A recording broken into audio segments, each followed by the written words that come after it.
자, 오늘 말씀의 제목은 번제, 자신을 온전히 드리는 예배입니다.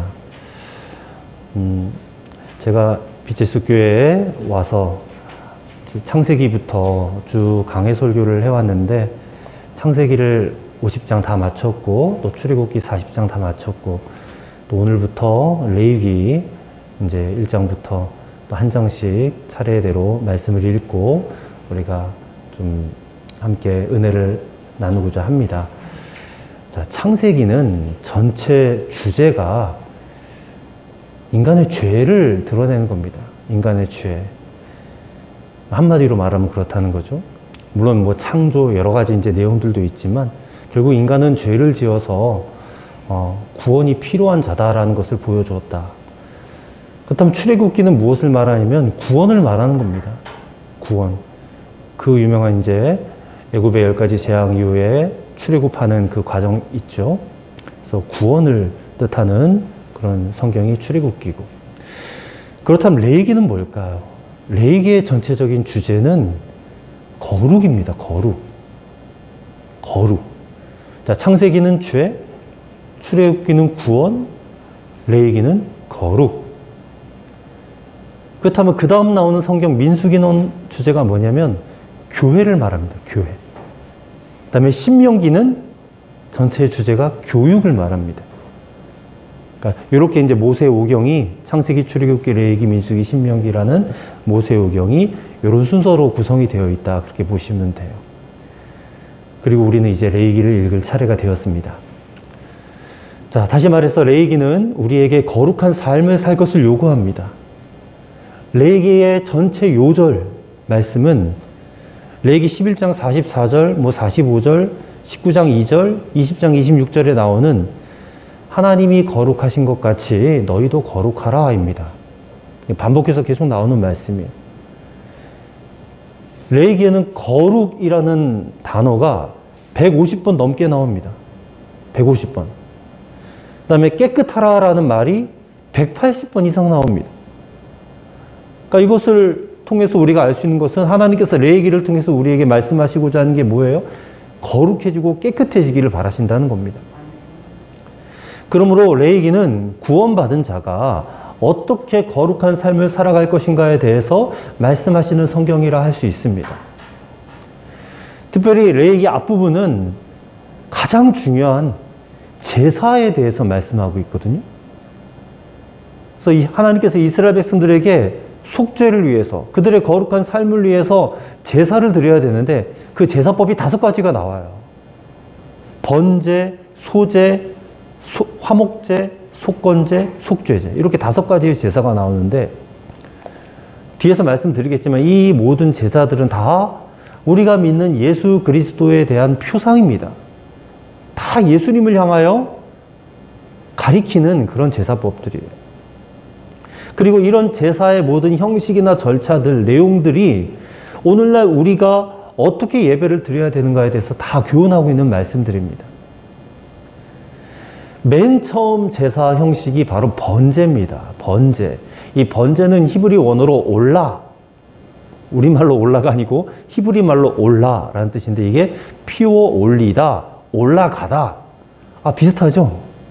우리말로도 올라가다인데 히브리 말로도 올라. 이런 뜻을 가진 이제 번제의 원어인데 이제 희생 제물이 있지 않습니까? 희생 제물을 불에 태워요. 그래서 그 냄새가 하나님께 올라가도록 하는 제사가 번제입니다. 번제. 이 번제에는 소로 드리는 번제가 있고 양이나 염소로 드리는 번제가 있고 새로 드리는 번제가 있어요. 그러니까 이 제물의 종류에 따라서 이렇게 분류를 하는 거죠. 이 제물의 종류가 왜 이렇게 다양하냐? 이게 인간을 향한 하나님의 배려거든요. 왜냐하면 지금도 그렇지만 그때 당시에도 소는 굉장히 비쌉니다. 지금 소의 시세가 얼마나 되는지 모르지만 한 500만 원 되지 않을까요? 큰 소는? 소 한 마리를 번제로 드리면 500만 원짜리 번제를 드리는 거거든요, 사실은.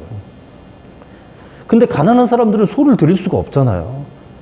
그래서 가난한 사람들은 그 형편에 맞게 비둘기는 그렇게 비싸지 않았을 테니까 새로 번제를 드릴 수 있는 그런 은혜를 베풀어 주신 거예요.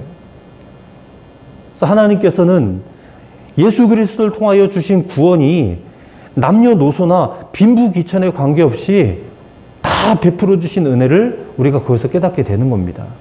누구나 하나님 앞에 나와서 예배할 수 있는 은혜를 베풀어 주셨다. 이게 이제 재물의 종류가 우리에게 알려주는 교훈이 될 수 있다는 것입니다.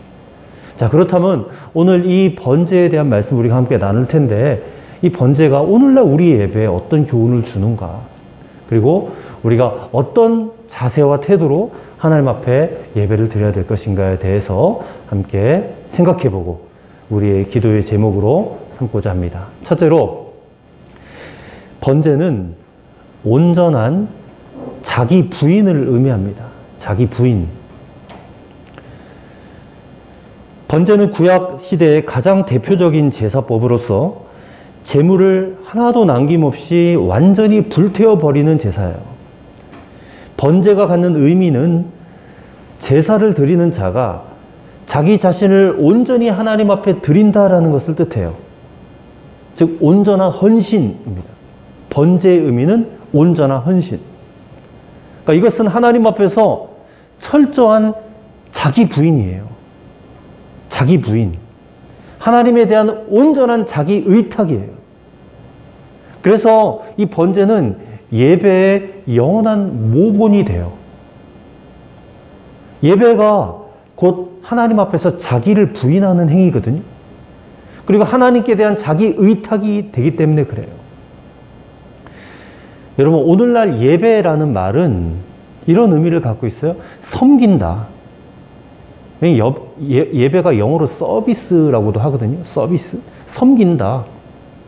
부복한다. 경배한다. 받들어 섬긴다. 이런 뜻을 갖고 있어요. 이게 모두 다 종이 주인을 섬길 때 사용되는 단어예요. 당시의 종들이 주인을 어떻게 섬겨요? 우리가 아주 고대시대의 영화를 보면 이 종들, 노예들이 주인을 섬길 때 그 앞에서 무릎을 꿇고 주인의 발에 입맞춤을 해요. 그렇게 경배를 합니다. 근데 그들이 주인 앞에서 경배하는 순간 그들의 존재는 없어지는 거예요. 땅바닥에 먼지와 같은 존재가 되는 거예요. 그들의 몸이나 그들의 인격도 보이지 않고 오직 주인 한 분만, 주인의 모습과 주인의 인격만을 드러내는 거예요. 어디에 가서든 무엇을 하든 간에 주인을 드러내고 뭘 하든지 간에 주인의 인격과 생각으로 나는 행동하겠다라는 마음의 표시가 바로 주인을 향한 경배로 나타나는 것입니다. 그러니까 우리가 드리는 예배도 그래야 된다 그 말이에요. 하나님을 경배하라 라는 것은 하나님 앞에서 나 자신은 부인되는 거예요. 나는 없어지는 거예요. 나는 먼지와 같은 존재가 되는 거예요. 그리고 온전히 하나님만을 드러나시게 만드는 행위가 오늘 우리의 예배가 돼야 된다 그 말입니다. 예배를 영어로 또 다른 표현이 있어요. worship. 들어본 적 있죠? worship. 이 worship은 두 단어가 합성어거든요. 가치를 의미하는 worth하고 신분을 나타내는 ship. 그 두 단어의 합성어예요. 그러니까 worship이라는 것은 최상의 존경과 존귀를 받을 만한 가치가 있는 분께 드려지는 합당한 행위다라는 그런 뜻이에요. 최상의 존경과 경배를 받으실 만한 그분에게 가치 있는 것을 드리는 것. 하나님께 최상의 가치를 드리는 것이 바로 예배예요. 인간이 하나님께 나와서 자기가 할 수 있는 가장 최선의 것, 가장 최상의 가치를 돌려드릴 때에 그곳에 우리 인간의 모습이 남아있어요? 없어지는 거예요. 하나님만 드러나시게 되는 것입니다. 그래서 오늘 이 레위기 말씀을 읽어보면 제사 드리는 자가 제물을 바치는데 반드시 흠없는 제물을 바치라. 3절. 그 예물이 소의 번제이면 흠없는 수컷으로 회막문에서 여호와 앞에 기쁘게 받으시도록 드릴지니라 했어요. 반드시 예물을 가지고 나와야 되거든요. 예배할 때는. 근데 그 예물도 아무거나 드리면 안 돼요. 흠없는 예물을 드려요. 그래서 번제를 드리기 위해서는 내가 가지고 오는 재물을 먼저 잘 살펴봐야 돼. 흠이 있는가 없는가를 잘 봐야 된다 그 말입니다. 이것이 오늘 우리에게 주는 교훈이 뭐냐? 흠없는 그런 재물로 우리 자신에 드려져야 된다 그 말이거든요. 우리가 하나님 앞에서 최상의 가치 있는 존재가 돼야 된다 그 말이에요. 어린아이 3명을 데리고 시장에서 콩나물 장사하시는 한 집사님이 있었습니다. 이분이 이제 지하 셋방에서 아주 어렵게 사시는 분이셨어요. 그래서 그 집사님의 소원이 뭐겠어요? 이 지하방을 탈출하는 거예요. 여름이 되면 습기가 차가지고 곰팡이 냄새 나고, 그 집에서 이제 벗어나기 위해서 적금을 들기 시작했어요. 그래서 당시 시세로 2천만 원만 있으면 전세를 얻을 수 있을 것 같아. 그래서 뭐 제대로 먹지도 않고 마시지도 않고 그렇게 알뜰살뜰하게 돈을 모았어요. 그렇게 해서 이제 적금 만기일이 되는 날 부푼 가슴으로 적금을 찾아왔는데, 이웃에 잘 알던 어떤 분이 와가지고 자기 아들이 교통사고가 나서 당장 2천만 원이 필요하다는 거예요. 그래서 그 돈을 빌려주면 내가 3일만 쓰고 반드시 갚겠다. 사정을 하는 거예요. 하도 사정이 딱해서 그토록 어렵게 마련한 적금 탄 그 돈을 찾아다 빌려줬어요. 근데 우리가 다 예상하듯이 3일이 지나도 소식이 없고 5일이 지나도 소식이 없어요. 그래서 그 집에 찾아갔더니 아니나 다를까 다른 사람들도 돈 받으려고 그 집 앞에 장사진을 치고 있는 거예요.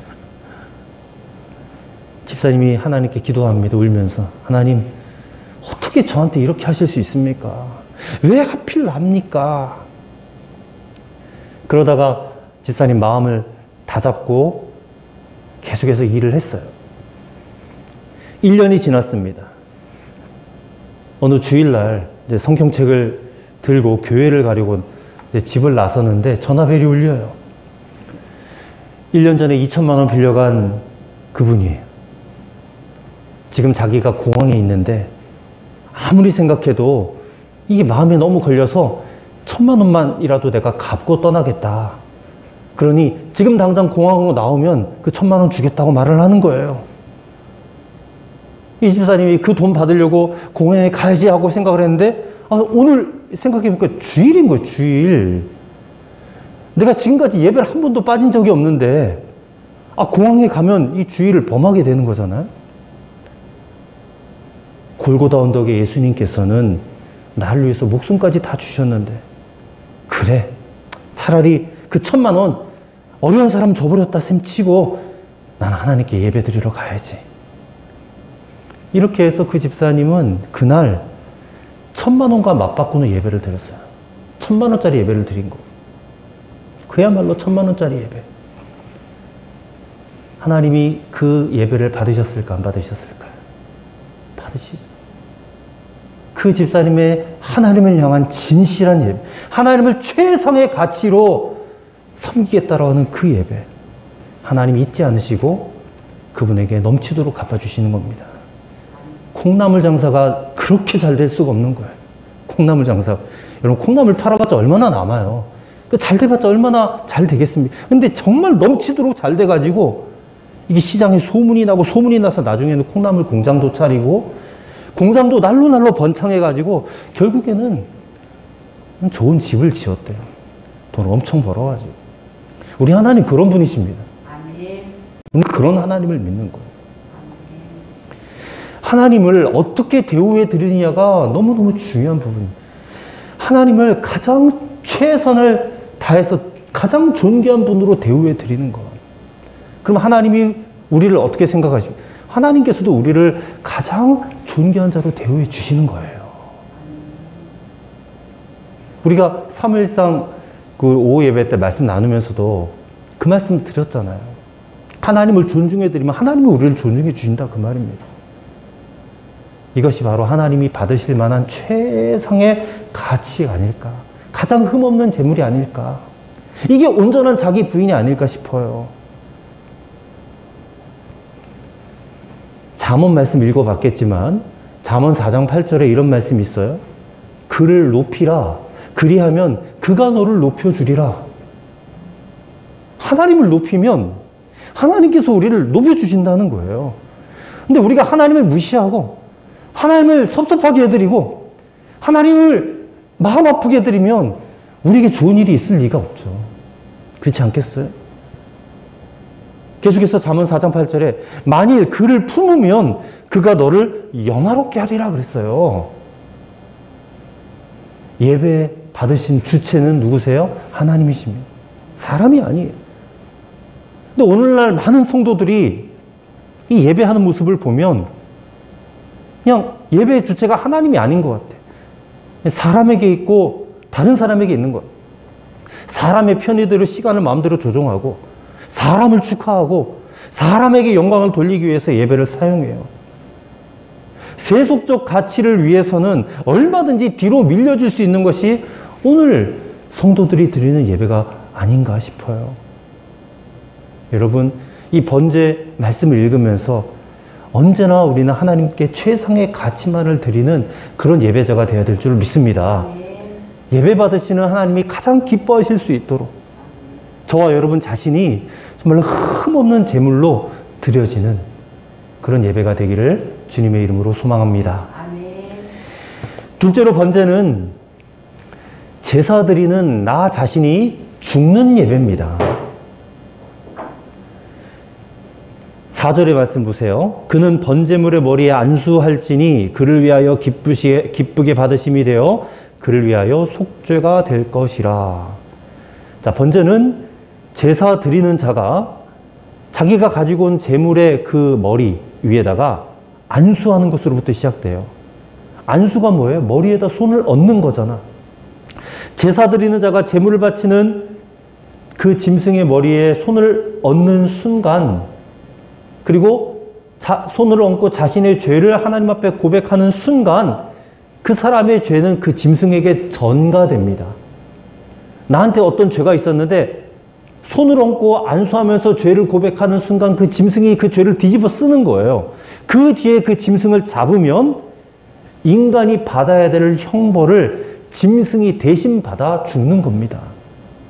그야말로 그 짐승은 인간을 위한 제물이 되는 거예요. 이처럼 제물로 인해서 자기의 죄가 대속되는 것을 직접 눈으로 확인하면서 드리는 제사가 어떤 느낌이 들까요? 내 죄를 뒤집어 쓰고 지금 목이 잘려서 죽는 거예요, 이 짐승은. 그거를 내 눈앞으로 보는 거예요, 내 눈으로. 감사와 감격의 제사가 되지 않겠는가 싶습니다.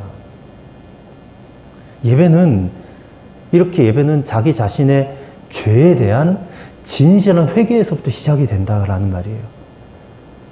마치 짐승의 머리에 안수하면서 죄를 고백하듯이 우리도 십자가 앞에 나와서 십자가를 바라보면서 우리의 모든 죄를 빠짐없이 주님 앞에 고백 드려야 돼요. 그 모든 죄에도 불구하고 저 십자가의 보혈은 오늘 이 시간 우리가 고백하는, 회개하는 그 순간 그 보혈의 능력이 임하게 되는 거예요. 우리의 죄를 다 용서해 주시고 도말해 주시는 거예요. 그럼 우리는 어떻게 돼요? 의인이 되는 거죠. 죄 없이 함을 받으니까, 사죄를 받으니까 축복받은 거잖아요. 사죄의 축복. 그죠? 그러면 우리는 그 축복을 받은 하나님께 감사를 드리며 예배를 드리는 거예요. 예배는 우리가 죽을 수밖에 없는 죄인이지만 예수님의 저 보혈의 공로로 의롭다고 우리를 인정해 주셨기 때문에 거기에 감사하고 감격해서 드리는 겁니다. 예배는. 그래서 예배 드릴 때 회개가 빠져버리면 무당이 하는 굿과 다를 게 없는 거예요. 그 무당들이 왜 굿을 하고 무속행위를 합니까? 그냥 그들은 기복이잖아요. 복을 받기 위해서. 회개, 섬김, 헌신 이런 거 다 빠지고 그냥 나 자신 잘 되게 해달라고 하는 게 굿행위 아닙니까? 무속행위? 근데 오늘 우리의 예배가 그런 무당이 굿하는 것 같은 무속행위가 되어서는 안 된다는 거예요.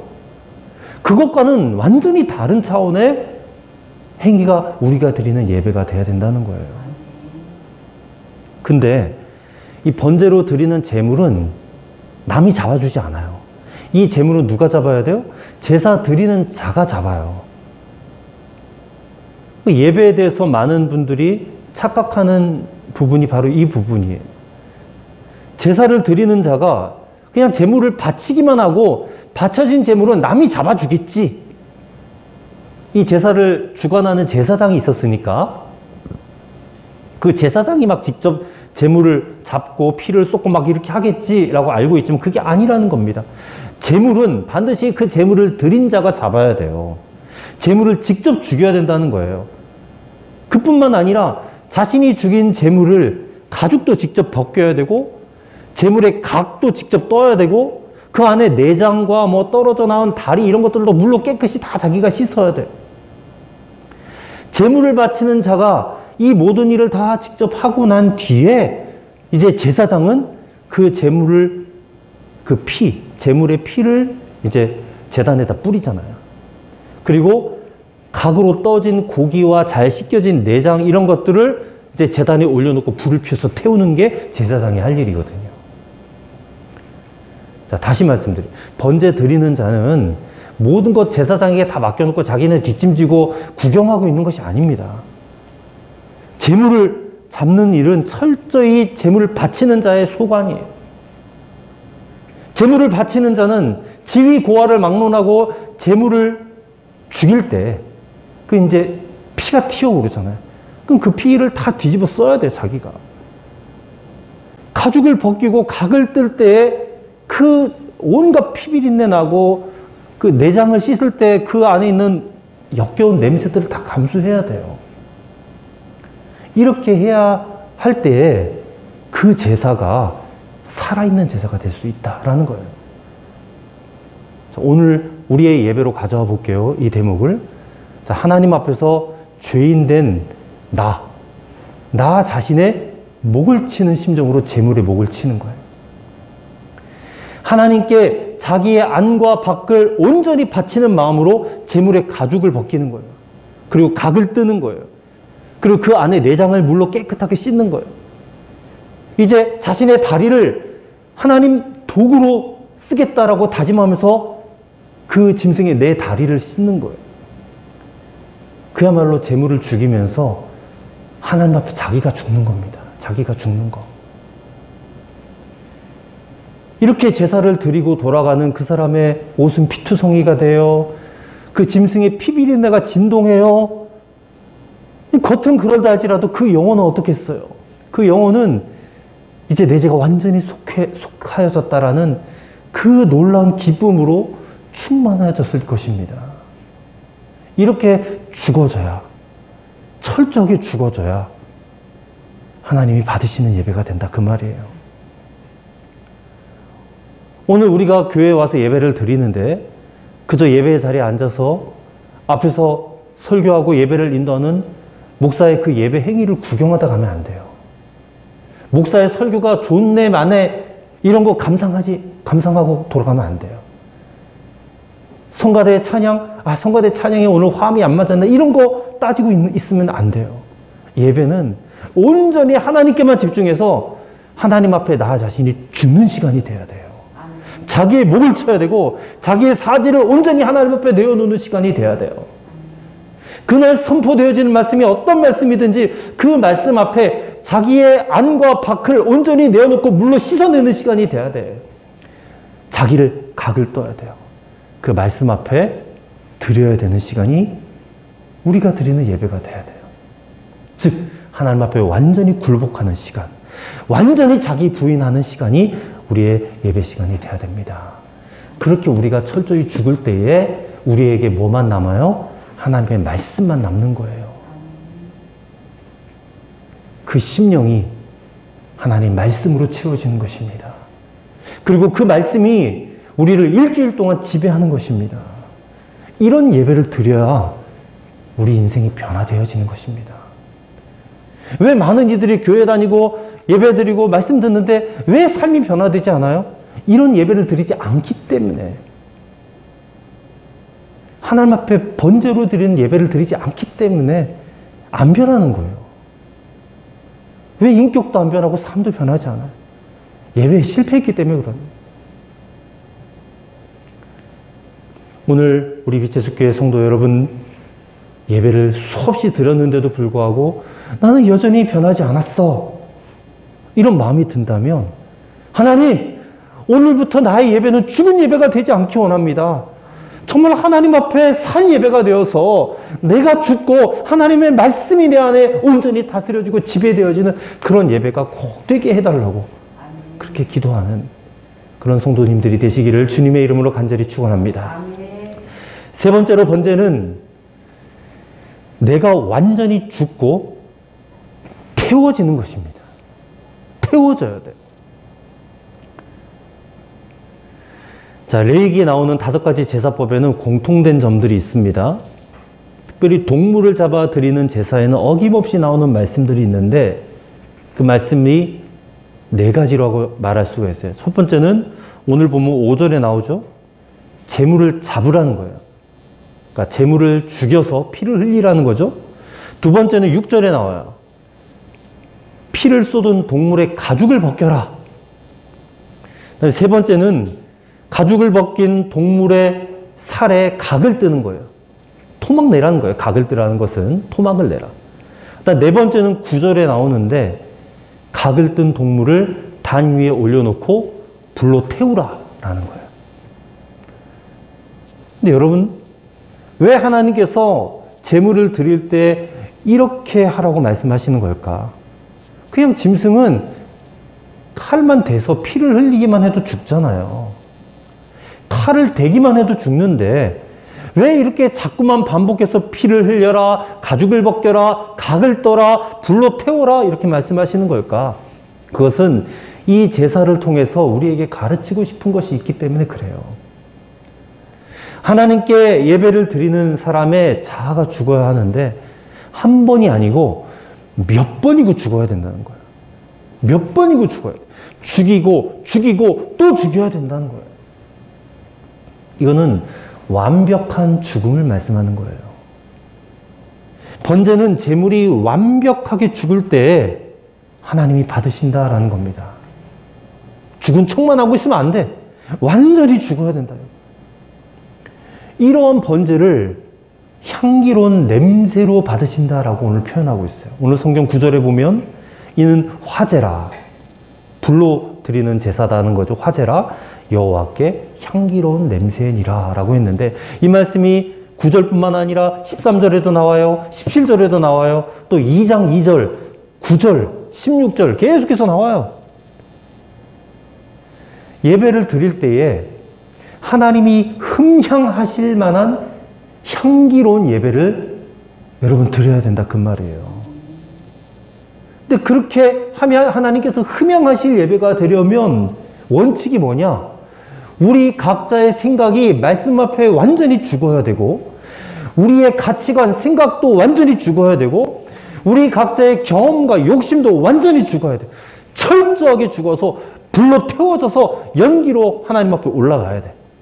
그래야 하나님이 받으실 향기로운 냄새가 돼요. 향기로운 예배가 되는 겁니다. 우리 집에도 있고 많은 성도들의 집에 있는 레오나르도 다빈치가 그린 최후의 만찬. 그 그림을 보면 예수님이 딱 중앙에 앉아 계시죠.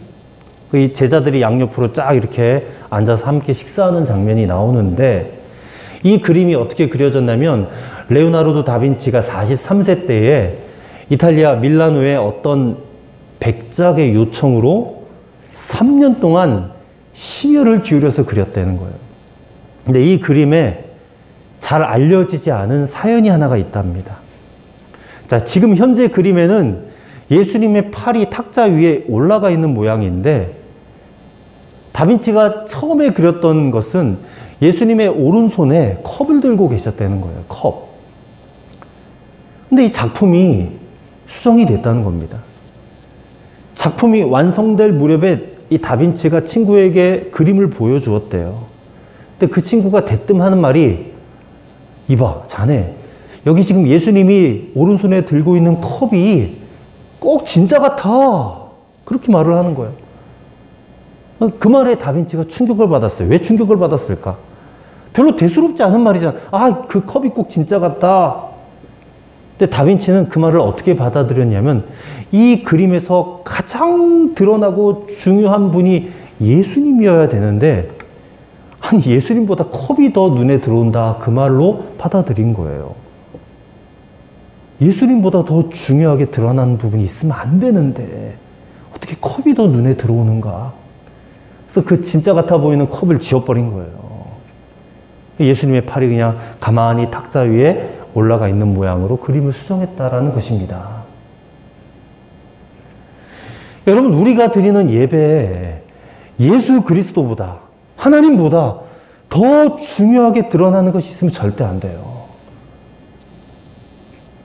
목사의 설교가 예수님보다 더 드러나면 안 돼요. 성가대의 찬양이 예수님보다 더 드러나면 안 돼요. 어떤 사람들이 예배마다 어떤 그런 쇼맨십도 있고 어떤 행사들도 하잖아요. 그런 것들이 예수님보다 더 드러나고 더 중요하게 각인되면 안 된다는 것입니다. 하나님이 기뻐 받으시는 향기로운 예배가 되기 위해서 예수님보다 더 중요한 것은 지워버려야 돼요. 불로 태워버려야 돼요. 이게 뭐를 교훈해요? 매 순간 나를 죽이고 나를 부인하고 주님을 따라가겠다라고 하는 고백의 표시로 예배를 드려야 된다, 그 말입니다. 하나님께서는 오늘 이 레위기 1장의 말씀을 통해서 우리에게 이렇게 예배를 드리라고 요구하시는 것입니다. 제물을 잡아요. 피를 흘려서 죽입니다. 피를 쓰던 동물의 가죽을 벗겨요. 가죽을 벗긴 동물의 살에 각을 떠요. 각을 뜬 동물을 제단 위에 올려놓고 불로 태워라. 이런 마음으로 우리 자신을 하나님 앞에 드릴 번제물로 죽이고 또 죽여서 나 자신은 완전히 없어지고 사라지고 아무 말 없이 묵묵히 드려지는 제물이 되라. 오늘 사랑하는 성도 여러분, 우리가 빛의 숲 교회, 이게 여기가 하나님 앞에 우리가 온전히 바쳐지는 번제단입니다. 이 교회가. 그래서 우리가 교회를 일컬어서 제단이라고 하잖아요. 이 제단에, 빛의 숲 제단에 나와서 우리가 매주일 예배 드릴 때에 이런 마음과 자세로 하나님 앞에 예배를 드릴 수 있다면 하나님이 가장 기뻐하시는 제사, 하나님이 흠양하실 만한 제사, 그렇게 향기롭게 받으실 만한 예배가 될 수 있도록 저와 여러분이 힘쓸 수 있게 되기를 간절히 바랍니다. 그러면 우리에게 얼마나 감격이 되겠어요. 오늘 예배 마치고 돌아가는 우리의 발걸음이 얼마나 가볍겠습니까? 하나님은 또 우리의 이런 예배를 받으시고 얼마나 좋아하실까요? 많은 수가 모여서 예배를 드린 것보다 더 중요한 것은 우리가 비록 두세 사람이 모여서 예배를 드려도 하나님이 받으실 만한 예배를 드려야 되잖아요. 하나님이 좋아하실 만한 예배를 드려야 되잖아요. 저는 우리 한 사람 한 사람이 그런 예배 드렸으면 좋겠어요. 그런 예배의 주인공들이 되셨으면 좋겠어요. 오늘 이 말씀으로 교훈 받으시고 이제 오늘부터 시작해서 매번 주님 앞에, 하나님 앞에 나와 드리는 예배가 정말로 성공적인 예배가 되고 하나님이 가장 받으실 만한, 기뻐하실 만한, 흠양하실 만한 예배를 드리는 우리 빛의 숲 교회 성도들이 되시기를 주님의 이름으로 간절히 축원합니다. 기도하겠습니다.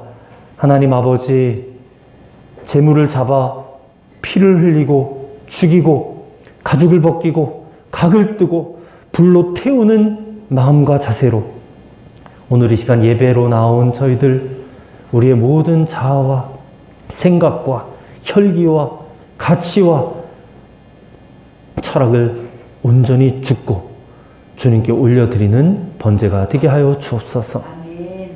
우리의 몸이 주님께 향기로운 냄새가 나는 예배가 되게 하여 주옵소서. 아멘. 나를 십자가에 완전히 죽이고 내 자존심, 경험, 지식을 성령의 불로 태워주사 아무런 흔적도 없는 제물 되게 하여 주옵소서. 아멘. 우리의 몸을 하나님이 기뻐 받으시는 거룩한 산제물이 되게 하여 주옵소서. 아멘. 우리 주님 예수 그리스도 이름으로 기도하옵나이다. 아멘. 아멘.